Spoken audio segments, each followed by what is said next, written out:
semuanya? Ya, meskipun masih siang, semangatnya masih ada? Ada.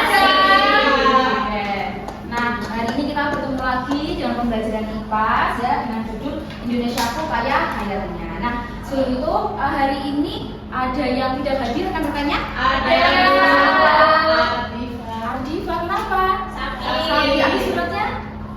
Ada Bu ini saya. Baik, untuk memulai pembelajaran pada siang hari ini, mari kita berdoa terlebih dahulu. Ada yang mau memimpin? Ya, silakan pimpin. Duduk siap. Berdoa dimulai.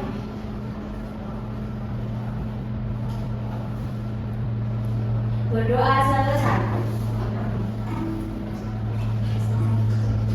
Oke, untuk selanjutnya karena untuk menumbuhkan jiwa nasionalisme kita, mari kita nyanyi terlebih dahulu. Jadi itu kenapa tidak berdiri?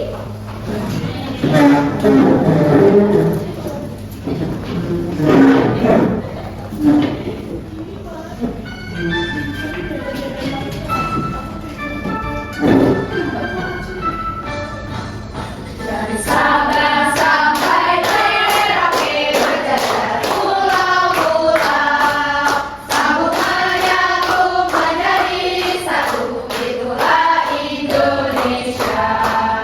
Indonesia tanah airku, aku berjanji padamu, menjunjung tanah airku Indonesia.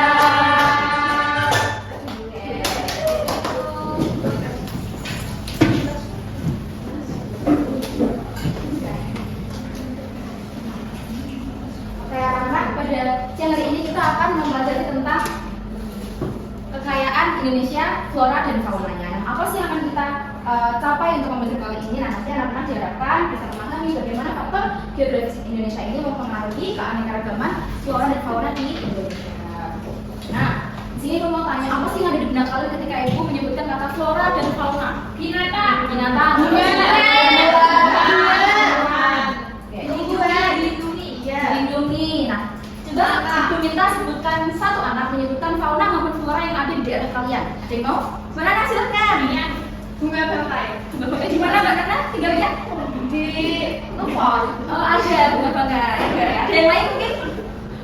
Tidak ada? Ada apa? Ayam. Ayam. Ya, oke, fauna ayam. Burung.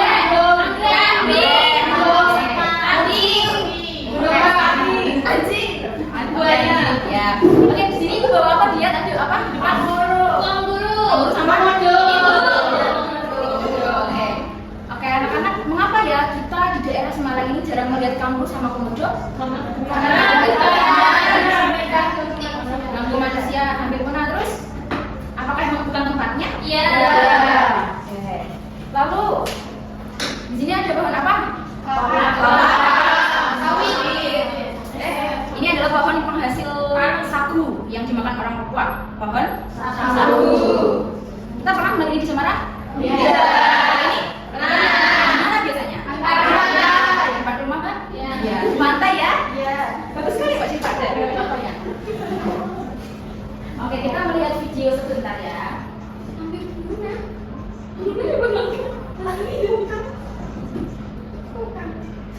Hewan terbesar di Indonesia adalah gajah Sumatera. Meskipun lebih kecil daripada gajah Afrika, gajah Sumatera tetap menjadi hewan darat terbesar di Indonesia. Saat ini gajah Sumatera di alam liar diperkirakan hanya sekitar 2.400 hingga 2.800 individu. Populasi gajah Sumatera semakin menurun dan mereka kini tergolong dalam status terancam punah. Padahal hewan ini sangat membantu dalam ekosistem. Sama seperti badak, gajah juga mendapat julukan petani hutan karena menyebar biji melalui kotoran mereka, dan gajah pula yang membuka jalan bagi hewan lain di hutan.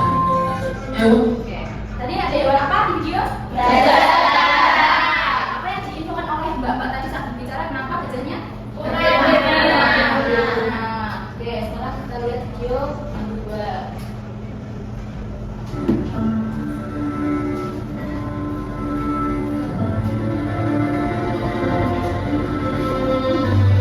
Seperti itu, Mario itu lahir di Google, dan begitu sampai di atas mereka harus lihat kiri kanan, mereka harus bisa berlari, bahkan kalau perlu mereka harus bisa terbang minimal 1 meter. yaitu semuanya untuk menghindari predator seperti misalnya biawak, ular, tikus. Hewan ini memang hewan endemik yang hanya terdapat di Sulawesi dan Jepang dan tidak ada di tempat lain manapun di dunia. Kenyataan sedikit pahit kalau saya katakan di sini bahwa maleo itu hari ini justru hanya lebih mudah ditemukan dalam bentuk ilustrasi, entah itu di dalam bentuk foto, entah itu dalam bentuk patung. Kenapa dia tidak bisa berkembang di sini? Karena habitat ini sudah tidak ada. Ini semua kilo saja dari sini, ini sudah sawah semua. Tetap saya perjuangkan dan ini benar-benar hak milik kami dan leluhur orang tua kami. Dan sampai mati saya untuk berbuat itu. Jadi ini salah satu sampel dari telur maleo yang dikeluarkan di tahun lalu. Nanti setelah ada telur maleo baru, nanti ini itu diganti. Seharian capek banget. Apa tadi sih videonya? Belum ada yang kenapa videonya? Karena ada penanganan sakit yang banyak.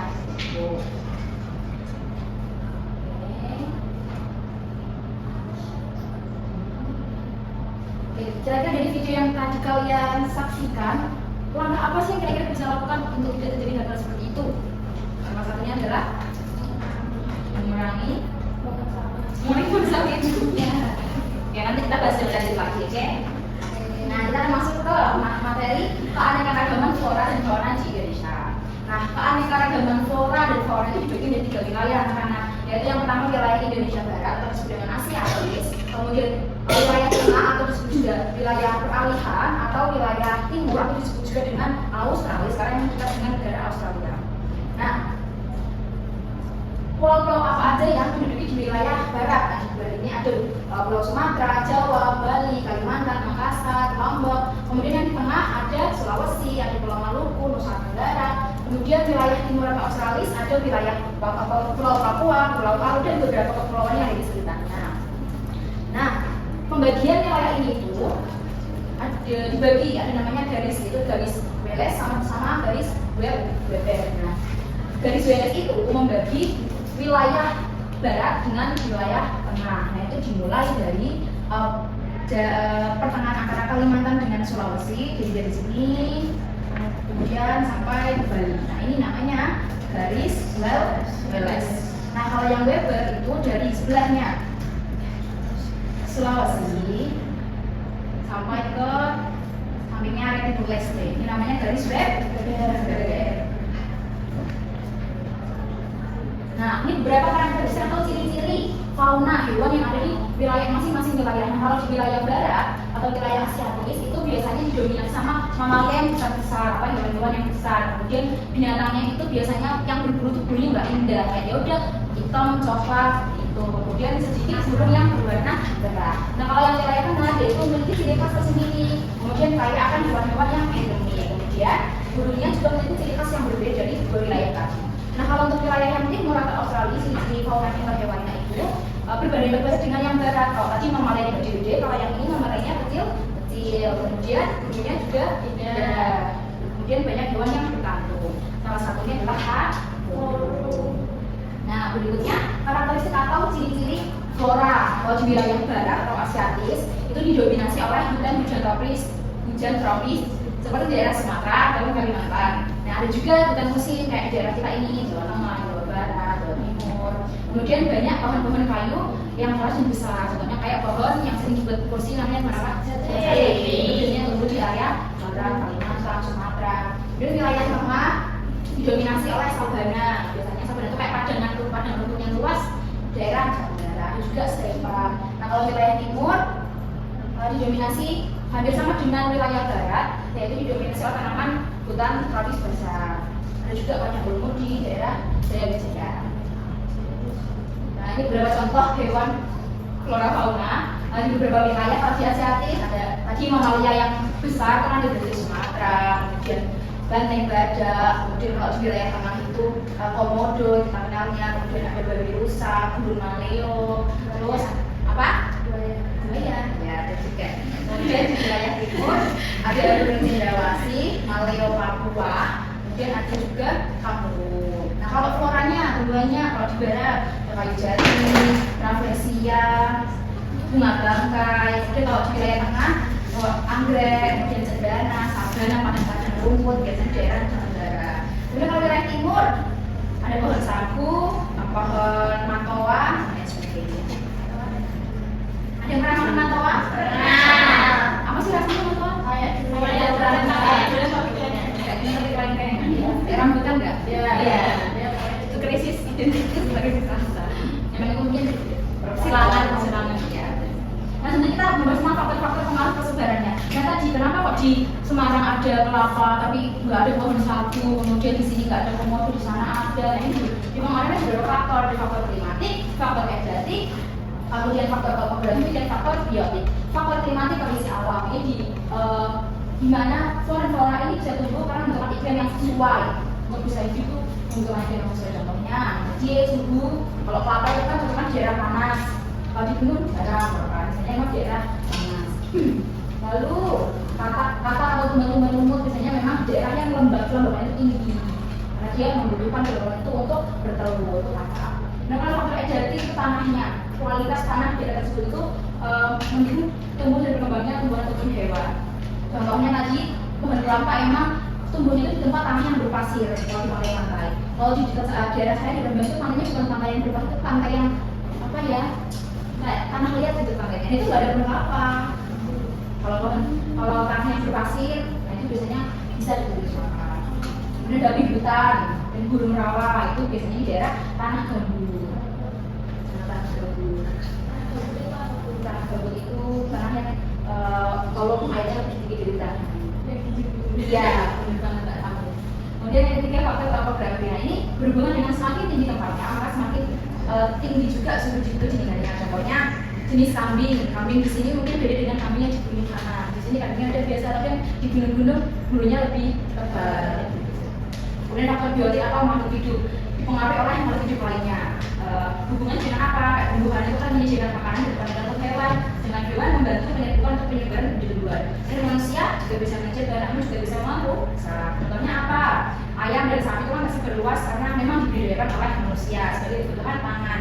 Nah orang hutan di Kalimantan semakin berkurang karena manusia menebang hutan sehingga tidak tinggalnya. Itu. Nah ini beberapa manfaat. Nah dari video yang kita saksikan, berarti ancaman-ancaman apa sih yang mengancam flora dan fauna itu ada beberapa. Yang pertama, ketika penebangan hutan, kemudian ketika pemburuan liar, kemudian perubahan iklim yang ekstrim, sampai ke pencemaran lingkungan. Nah, upaya pelestariannya apa aja? Untuk dibaca dengan membaca, Mbak Siva mau? Boleh Mbak Siva? Upaya pelestariannya yang pertama adalah melestarikan habitat, hutan lindung ke taman nasional, penghijauan, menanam kembali hutan yang rusak, penangkaran satwa, melindungi fauna dari kepunahan, edukasi, meningkatkan kesadaran masyarakat. Oke, terima kasih. Nah, untuk sebelum kita pengerjaan lembar kerja murid, kita ingin mempertemukan kalian terlebih dahulu, kita main terlebih dahulu.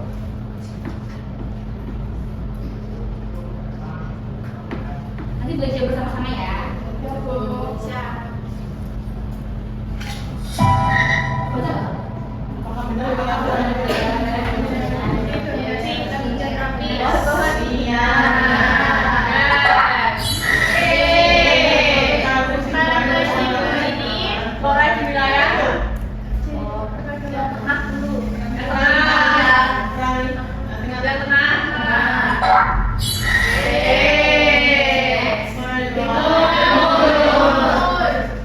Timur? Iya.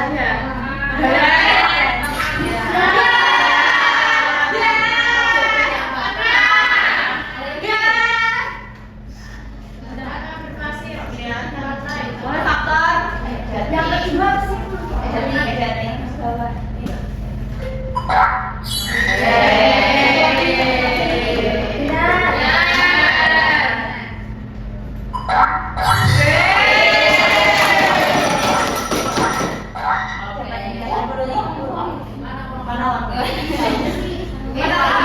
Baik, kita mengerjakan LKM.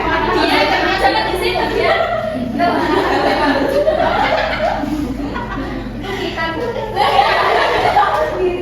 Membentuk 3 kelompok ya. Nanti ini kelompok 1, ini kelompok 2, depan belakang itu kelompok 3. Bagi terlebih dahulu.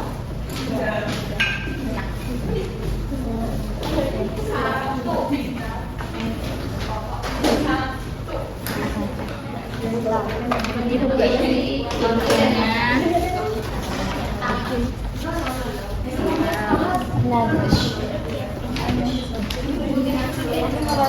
Ayo, gerak. Halo.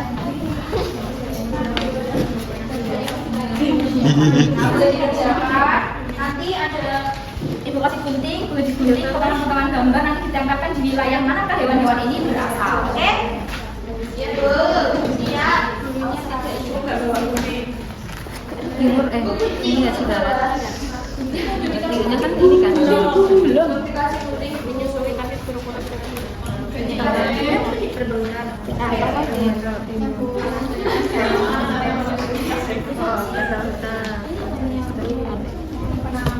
Ya, benar.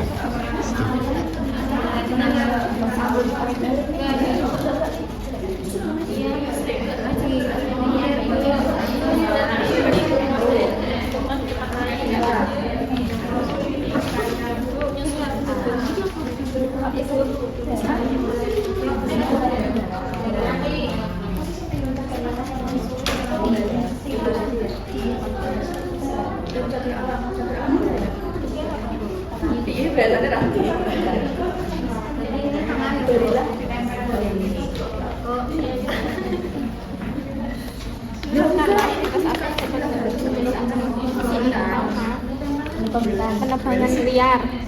Itu penanaman pohon apa tadi? Balik gini. Bisa pas nempel. Diberi tulisan ya.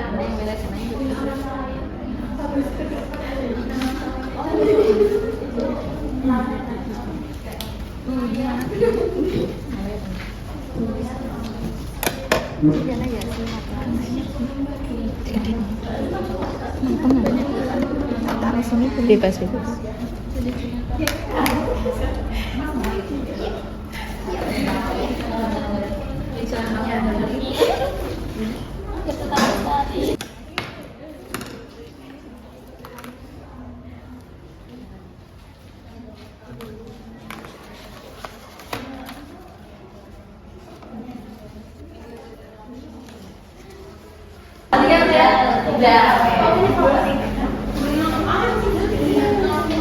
Baik, sekarang kita presentasi boleh perwakilan dua orang yang kelompok maju ke depan.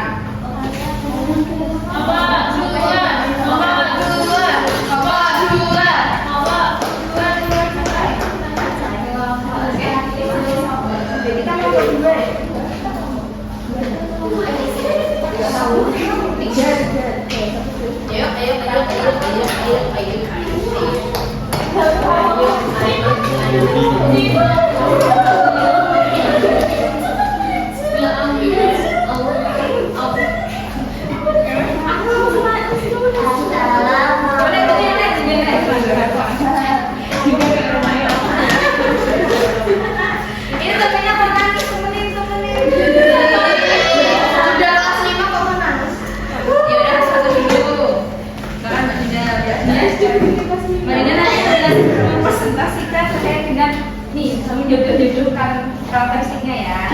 Kalau yang masih dilocokkan, oke? Silakan Mbak Dinda.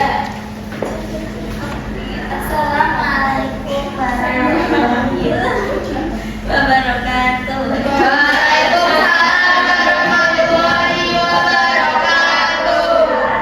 Saya juga perwakilan dari kelompok 1.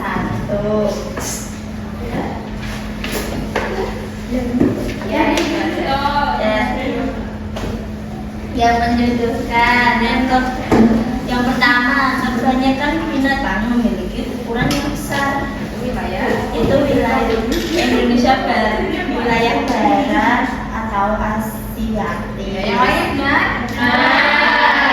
Yang kedua, kebanyakan binatang besar yang menyusui Asiatis. Kebanyakan binatang yang berbulu, bulunya tidak indah, Asiatis. Terus kebanyakan binatang yang menyusui tapi berukuran kecil, Australia.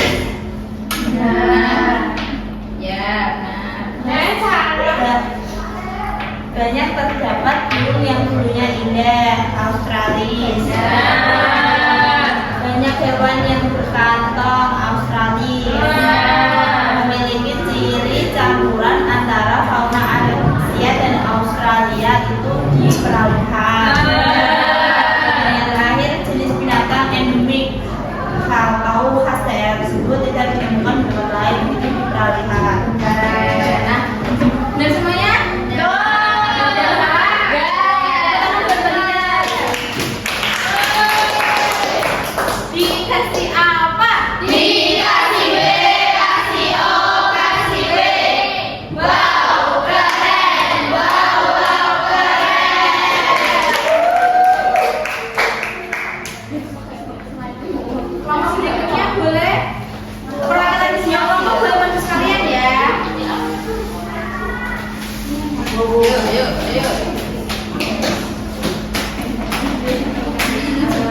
enggak. Nah, ini ada gambar yang garis ini itu garis balas itu yang sebelah sini.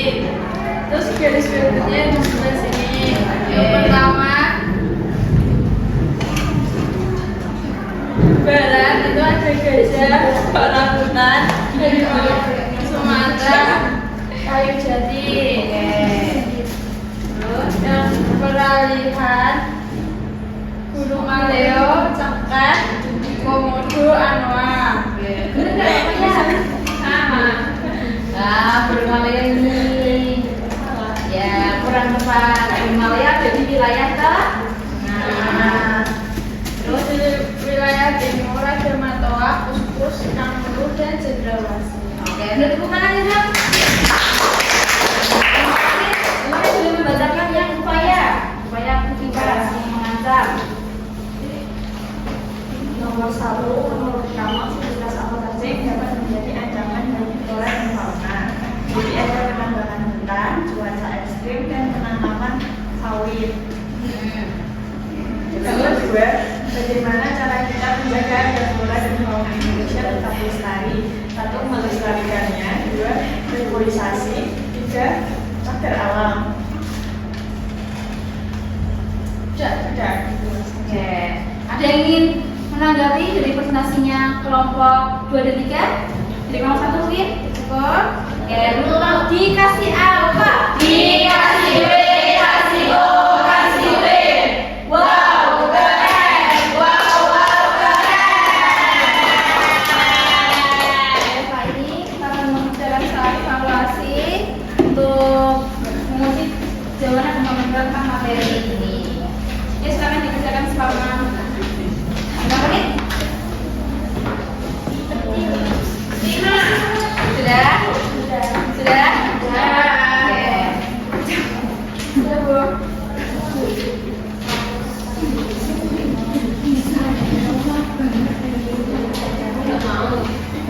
Oh, sudah. Oke, sudah. Oke, baik, kita sudah mengerjakan LKPD, sudah mempresentasikan, sudah belajar mengenai flora dan fauna. Mari kita simpulkan kita hari ini belajar apa, anak-anak?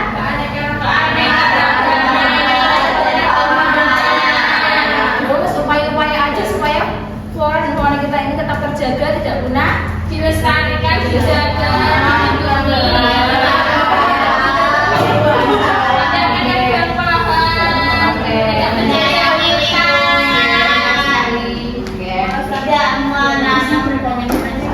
Ya, benar dan menanam itu sudah penting. Oke, nah karena pembelajaran sudah selesai, cukupkah untuk rencana pembelajaran berikutnya? Kita akan belajar mengenai sumber daya alam dan pelestariannya. Kita belajar bab berikutnya. Nah, anak-anak boleh belajar untuk pertemuan berikutnya ya.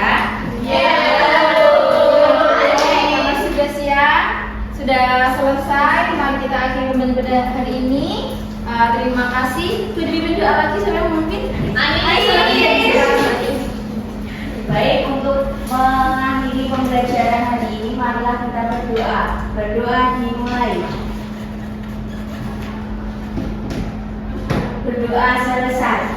Baik, terima kasih. Semoga bermanfaat. Tutup. Wassalamualaikum warahmatullahi wabarakatuh.